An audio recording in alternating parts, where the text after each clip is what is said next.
right, show me. I can tell you how old anybody is by a tape measure. Okay.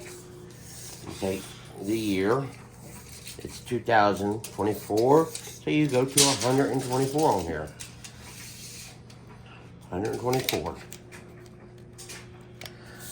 I was born in November the 20th, 1978. All right, so 78. That means you're 46, which is correct. I was born in 74 and I am 50. What year was Samuel born in? Samuel was in 1997 97. and he's 27.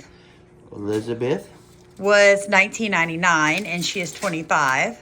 Get the tape measure right. Savannah was 2000 and she is 24. And our baby was born in 2005 and he did just turn 19. Oh my gosh, that's really cool.